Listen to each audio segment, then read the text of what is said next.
शिर्डी साईबाबा शैक्षणिक संकुलात 8व्या राष्ट्रीय केटलबेल स्पोर्ट्स चॅम्पियनशिप स्पर्धेचं मोठ्या उत्साहात उद्घाटन झालं। या राष्ट्रीय स्तरावरील स्पर्धेसाठी महाराष्ट्र, तामिळनाडू, कर्नाटक, दिल्ली, पंजाब, हरियाणा यासह तब्बल 13 राज्यांमधून 150हून अधिक खेळाडू शिर्डीत पोहोचले होते। पुढील 3 दिवस शिर्डीत या स्पर्धेचा थरार पाहायला मिळणार आहे। कांदा उत्पादक शेतकरी प्रचंड अडचणीत सापडलाय। कांदा उत्पादनासाठी प्रति क्विंटल 2000 रुपयांपर्यंत खर्च येताना शेतकऱ्याच्या पदरात केवळ 1200 रुपये पडत असल्यानं शेतकऱ्यांचं मोठं आर्थिक नुकसान होत असल्यानं शासनानं तातडीनं हस्तक्षेप करून कांद्याला प्रति क्विंटल किमान 2000 रुपये भाव जाहीर करावा अशी मागणी कांदा उत्पादक शेतकऱ्यांनी सरकारकडे केली आहे।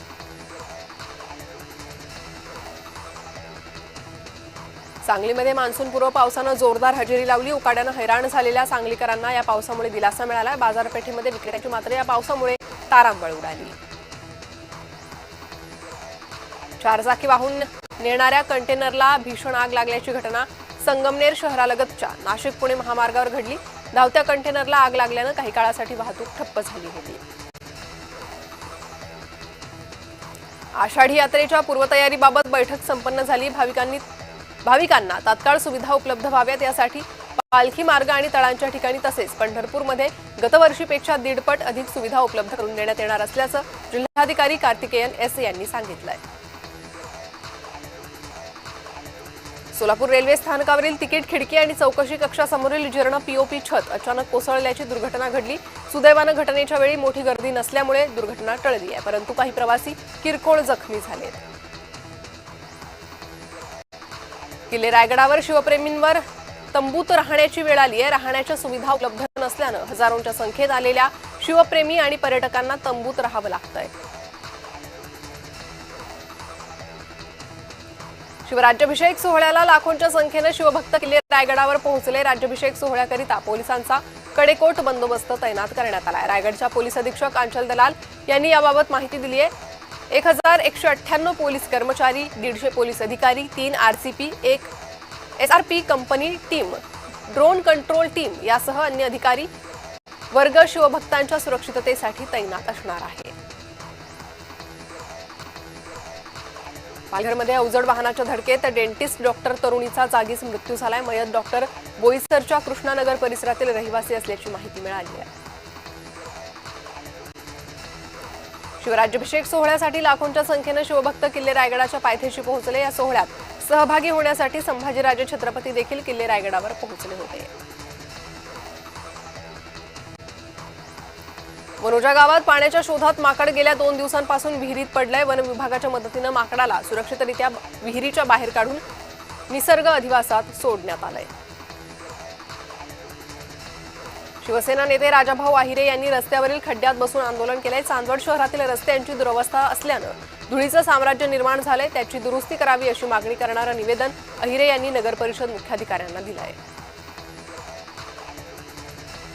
आयपीएल मॅचमध्ये सट्टेबाजी हरल्यानं गांधीनगरमधील एकानं आत्महत्या केली। आत्महत्येसंदर्भात सखोल चौकशी व्हावी आणि अवैध व्यवसाय बंद व्हावे यासाठी ठाकरे गटानं पोलीस प्रशासनाला निवेदन दिलंय।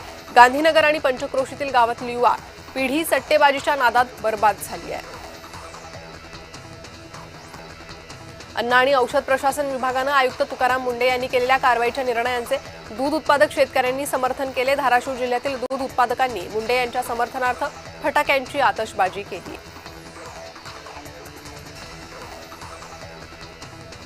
कोकणात मान्सूनपूर्व पावसानं हजेरी लावल्यानंतर रत्नागिरी जिल्ह्यात भात पेरणीच्या कामांना सुरुवात झाली आहे। कोकणातील प्रमुख पीक असलेल्या भात लागवडीसाठी शेतकऱ्यांची लगबग सुरू आहे। रत्नागिरीच्या लांजात वृक्षतोडीचे प्रकार सुरूच असल्याचं उघड झाले, त्यामुळे प्रशासनाच्या भूमिकेवर प्रश्न उपस्थित होत आहे। झाडं तोडल्यानंतर लाकूड कोल्हापूर सांगलीच्या दिशेनं वाहून नेणारे ट्रक मोठ्या प्रमाणात दिसत आहेत।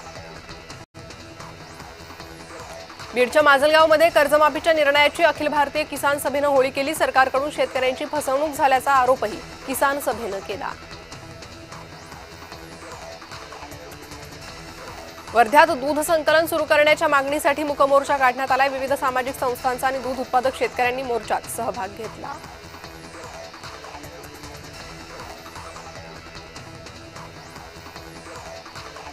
धुळे जिल्ह्यातील विद्यार्थ्यांना शाळेच्या पहिल्याच दिवशी मोफत पाठ्यपुस्तकं मिळणार आहेत। 12 लाख पाठ्यपुस्तकांचं वाटप होणार आहे। आतापर्यंत 72% पाठ्यपुस्तकं प्राप्त झाली आहेत।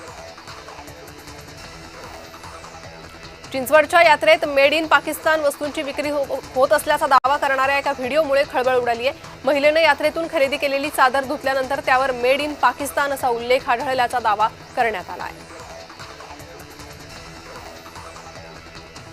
गडचिरोलीतील MIDC आणि विमानतळ प्रकल्पासाठी सुरू असलेल्या जमीन अधिग्रहण प्रक्रियेविरोधात शेतकऱ्यांनी आक्रमक भूमिका घेतली। जिल्हाधिकारी कार्यालयासमोर शेतकऱ्यांनी ठिय्या आंदोलन केलं।